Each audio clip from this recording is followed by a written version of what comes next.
अस्सलाम वालेकुम। मेरा नाम डॉक्टर बी खान मट व्लॉग में तमाम दोस्तों को खुशामदीद। अच्छा जी, 2024 में अगर आप एक ऐसी गाड़ी के मालिक हैं, बेशक वो बाइक है, मोटरसाइकिल है, बस है, कार है, गाड़ी है, कोई भी चीज़ है, इवन कोई भी ऐसी व्हीकल है जिसके साथ उसकी फ़ाइल नहीं, बेशक आप उसके मालिक हैं या उसको ख़रीदने वाले, क्या उस व्हीकल को हमें ख़रीदना चाहिए? अगर हम उसको ख़रीदें तो क्या हमारे वो नाम पे हो सकती है, यानी वो ट्रांसफ़र हो सकती है? ये सारे ऐसे क्वेश्चन हैं जो हमारे जहन में चलते रहते हैं। तो इन्हीं चीज़ों को मद्देनज़र रख के आज की ये वीडियो बनाई जा रही है। आप तमाम लोगों से गुजारिश है कि अभी तक अगर आप मेरे चैनल पे न्यू हैं तो प्लीज़ मेरे चैनल को सब्सक्राइब करें। अगर वीडियो पसंद आए तो इसको लाइक भी। अच्छा जी, 2024 में अगर हम कोई ऐसी व्हीकल खरीदने वाले हैं जिसके साथ उसकी फ़ाइल नहीं है, फ़ाइल को अगर देखा जाए तो गाड़ी के साथ उसकी फ़ाइल की बहुत अहमियत, लेकिन जब से बायोमेट्रिक आया है, जिन जिन इलाकों में बायोमेट्रिक आया है उनके लिए ये वीडियो बनाई जा रही है। देखें, बायोमेट्रिक जब से आया है उस वक्त से फ़ाइल की अहमियत एक्साइज एंड टैक्सेशन ऑफिस नहीं इसकी ख़त्म।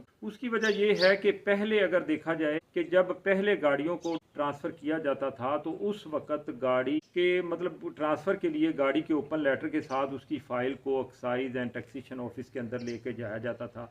वहाँ पे फ़ाइल को स्कैन किया जाता था।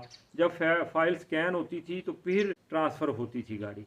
आजकल जब से बायोमेट्रिक आई है तो बायोमेट्रिक के बाद आज जिस बंदे के नाम पे गाड़ी है उसके थंब की बायोमेट्रिक, और जो बंदा ले रहा है उसके थंब की बायोमेट्रिक, और गाड़ी की फिजिकली इंस्पेक्शन, ये तीन चीज़ें आजकल के दौर में गाड़ी को ट्रांसफ़र करने के लिए की जाती। तो यहाँ पे अगर देखा जाए तो एक्साइज एंड टैक्सेशन ऑफिस ने ही फ़ाइल की अहमियत को ख़त्म कर दिया, क्योंकि फ़ाइल की दूर दूर तक ट्रांसफ़र में कोई ज़रूरत नहीं पड़ती तो गाड़ी ट्रांसफ़र हो सकती है। अगर फ़र्ज़ करें आपके पास फ़ाइल नहीं है तो गाड़ी ट्रांसफ़र हो सकती है। यहाँ पे ये क्वेश्चन पैदा होता है कि आया कि विदाउट फ़ाइल जो गाड़ियाँ उनको ख़रीदने से पहले हमें क्या एहतियाती तदाबीर करनी चाहिए। तो देखें, जब भी इस तरह की कोई गाड़ी आप खरीदने लगें तो उसके लिए कुछ चीज़ों को आपने मद्देनज़र रखना है। एक तो जिस बंदे से आप गाड़ी ले रहे हैं उसको कहना है कि इस गाड़ी की मतलब फ़ाइल की मतलब मिसप्लेस हुई है, गुम हुई है, जल गई है, ज़ाया हो गई है। अगर ये फ़ाइल ज़ाया हो चुकी है, उससे आप गाड़ी ख़रीद रहे हैं, आप जब किसी चीज़ को ख़रीदें, गाड़ी बाइक कोई भी चीज़ ख़रीदते हैं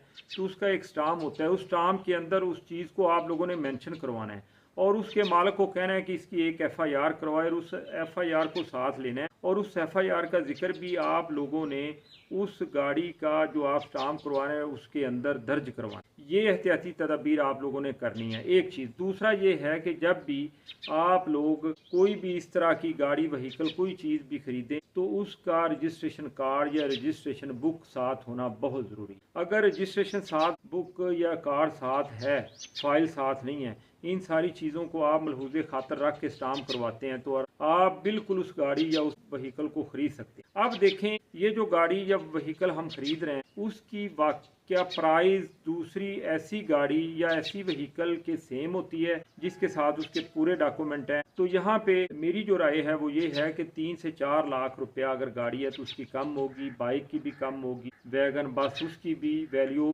उस व्हीकल से कम होगी जिसके साथ उसके कंप्लीट डॉक्यूमेंट्स। यानी हम अगर कोई भी गाड़ी अपने इस पर्पस के लिए मतलब ख़रीद रहे हैं कि हमें सिर्फ उसको सवारी के तौर पे इस्तेमाल करना है, यानी हम उसको सेल परचेज के तौर पे नहीं ले रहे, हमने खाली अपनी सवारी के तौर पे ले रहे हैं, उसको सस्ते दामों में वो गाड़ी हमें मिल रही है, तो इन चीज़ों को मद्देनज़र रख के आप गाड़ी को आंखें बंद करके ख़रीद लें, गाड़ी आपके नाम पे हो जाएगी। यानी गाड़ी का जो ऑनर है उसकी बायोमेट्रिक होनी चाहिए, गाड़ी की रजिस्ट्रेशन बुक या गाड़ी का स्मार्ट कार्ड, दोनों में से एक होना बहुत ज़रूरी। ये दो चीज़ें ज़रूरी हैं गाड़ी को ख़रीदने के लिए। फ़र्ज़ करें आप गाड़ी ख़रीद लेते हैं, ये दो चीज़ें साथ ले लेते हैं, स्टाम्प करवा लेते हैं, उसमें मेंशन भी करवा लेते हैं, तो फिर आप लोगों को कोई किसी किस्म की परेशानी नहीं। आने वाले वक्त में आप उसको अपने नाम पे करवा के उसकी मतलब आप डुप्लीकेट फ़ाइल भी निकलवा सकते हैं। यानी अब फ़ाइल हमारे घर में रखने वाली एक चीज़ बन गई है।